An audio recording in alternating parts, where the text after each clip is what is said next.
Stock Green, the Road Scholar, coming at you today. Got a new video coming out.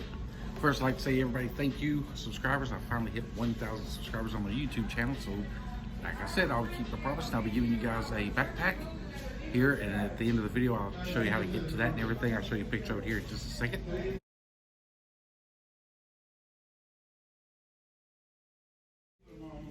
All right, back. That's a picture of the backpack that we'll be giving away. And we have two more backpacks to give away, and we have 3 beanie caps we'll be giving away just in time for this winter weather. Keep your head warm. Anyway, guys, seriously, thank you very much for subscribing to my channel. Over 1,000 subscribers, and we're moving on forward. So at this point, though, I would like to talk about something that a lot of I want to talk about a couple things today. Mainly because I'm finally in a rest area and everything, getting a little bit relaxed. So first thing I'd like to approach is like coming into a truck stop, guys. A lot of us come in here and we don't know, like some guys, you look on there, do they have parking at the truck stop? Do I have to pay for parking? How full is it or what? I'm gonna give you guys a good little general rule to go by. If you're heading somewhere, look on your phone, see where you're going, you see the nearest truck stop you want to get to and everything, hit the truck stop. If they have over 50% reserved parking left, don't worry, you're okay. You know, check a little bit closer, but get a little bit closer. You know, if they got like anything between, I want to say 50 and 75% or capacity, which means they have like 25% left. Once they have 25% left, that's when you need to start thinking about going and reserving your parking space.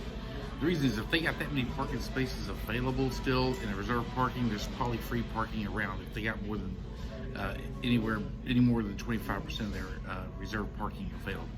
Just a little quick tip for you new drivers out here, and some of you guys have been out here a while that may not pay attention to that kind of stuff.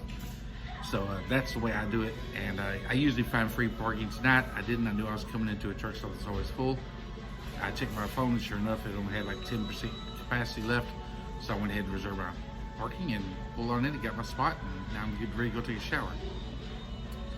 But I want to get talk, got to talk about something about trucking. Another thing I want to talk about is, and I normally don't do this because I try to give you basically information all the time about truck driving.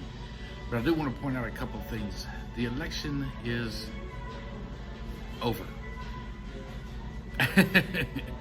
I do want to say that when I say the election's over, that doesn't mean we decide who a president is, but the election is over.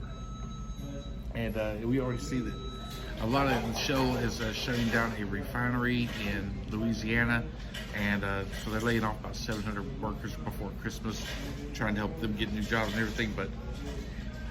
And they said they're doing that because they're moving more towards a green, type fuel and everything. We're far from being able to run green. That's a fact. So guys out in the oil fields, gas fields, they won't let me know how things are going out there over the next week or two. I sure would appreciate it. I don't really expect any big changes. Drivers, as a courtesy to other drivers, please pull forward from the diesel islands when you finish fueling. I don't really expect any big changes, even in the Obama administration for most sand haulers, because a lot of you guys don't work on federal lands, and that's really all that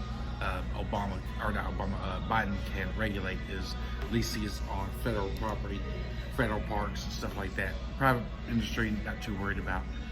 But I will think that with that oil refinery shutting down, it's going to be one less place to be taking oil out and stuff. I don't know how it's going to work out, guys. I really don't, and we won't know for a couple months of this presidency. I do know that fuel prices are going to go up though, and it's not necessarily because of Biden, it's because they shut down a major refinery. So that refinery is pushing out, I think, 240,000 gallons a day. So that will cut the supply, which means demand to go up, which means the price of fuel will go up.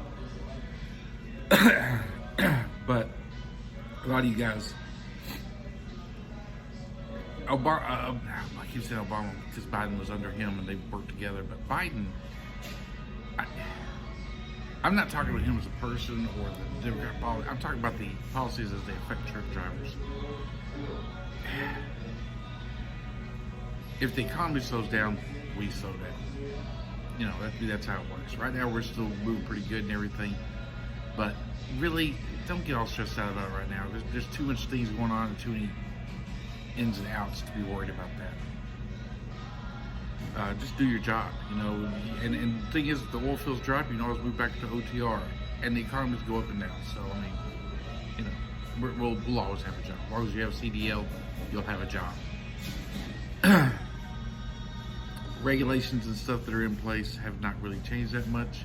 I don't see Obama reversing a lot of Trump's transportation regulations and everything, like that new 70 hours or new sleeper berth split time rest and everything. I don't see them changing that. That's not big news, so you won't change that. So everything else is pretty much remain the same. What else we got? Not a whole lot tonight, really. I just really want to get this video out. Basically, say thank you to 1,000+ subscribers. In order to claim the bag, here's what I want you to do. I'm gonna leave it because I don't know how else to do this. I don't want your private information to be out here, your emails and things like that. So here's what I want you to do. Down below, I want to put a link to my Facebook page, Road Scholar Facebook page. You can go over there. Just hit the link below. It'll take you over there. The public is able to make posts and stuff. I think if you join, I think however that works. I'll make sure. I think you have to join the page, whichever one gets approved. So join the page, then make and then you can message me through Messenger, and you can message me your name and your email address, and I will get back with you, and I will be posting on here who wins the backpack. That's about the only way, and I'm gonna have to send it through USPS or UPS or something. But that's about the only way I really know how to do this, because hey guys, y'all know I'm not a YouTube charger. I'm just God made a channel and just stuck with it. So I'm not making no money off of this or anything, not yet. Hopefully someday I will, but I just want to let y'all guys know that I appreciate you and everything. So I'm giving a free backpack away for the next 6 episodes. So once we get off of here, just go down there, click, and we'll get over that. Also, I know I haven't done it lately. I haven't put any of my pay statements onto my Facebook page. I want to try to do that tonight. It's kind of hard. I need a laptop, but I don't have one with me. I just use my phone with my laptop at home. But I'm going to try to get some of those pay statements posted tonight, tomorrow, so you can see what the pay period's been like and how much money I'm making and everything. Because a lot of you have questions about how much the DART lease is, how much I'm getting paid, what are all the costs and everything.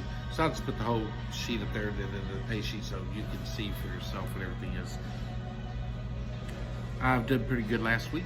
I did go home over the weekend. I went back home and got to spend the night. That's another reason I haven't done a channel yet, because I hit 1,000 subscribers last Friday, but I just want to come in here and finally do a video. I wanted to do one yesterday. Just, guys, you know how it is out here running so hard.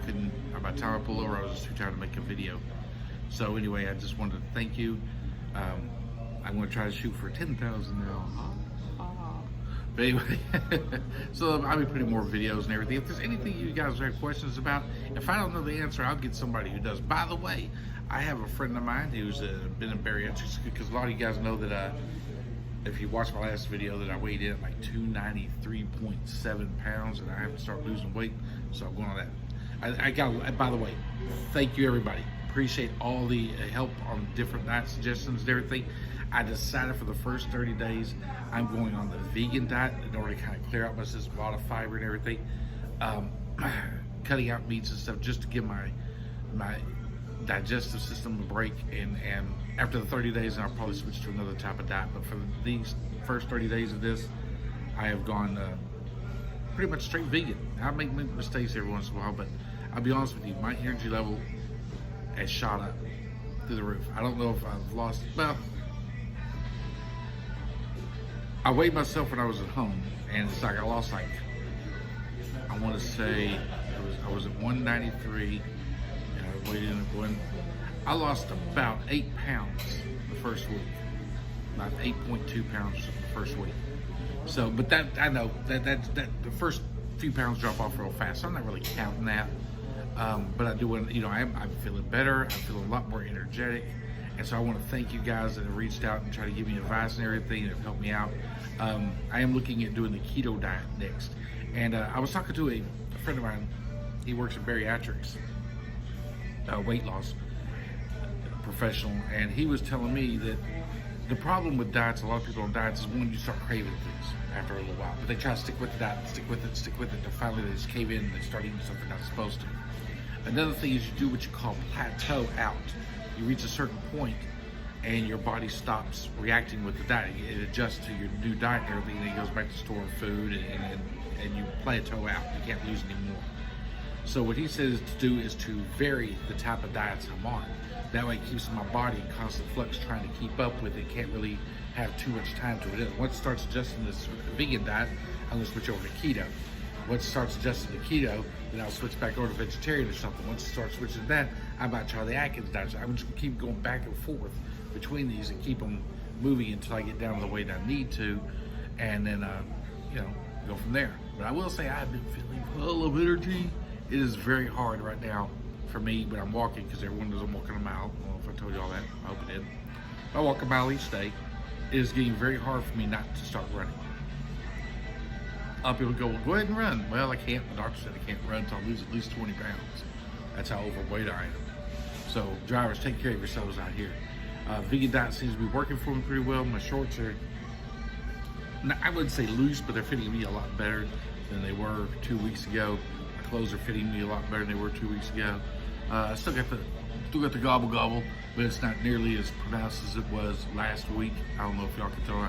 I mean, I'm not saying, oh, look at me, I'm in great shape. No, I'm not saying anything like that. I'm saying I'm feeling better, and I feel like I'm getting in better shape, and I weigh myself and I'm losing weight, and I'm feeling more energetic. So it's working for me. But guys, every one of you have been a real big inspiration, everything. I appreciate all the encouraging words and everything. And I hope to be out here a lot longer, driving and staying in tune with you guys. My next video, I'm going to talk about some jobs in Dallas that are coming up available there for any of you guys who happen to be in the Dallas area or the Houston area. Got some jobs down there too. We have intermodal is picking back up, so I got 2 companies that are looking for intermodal drivers.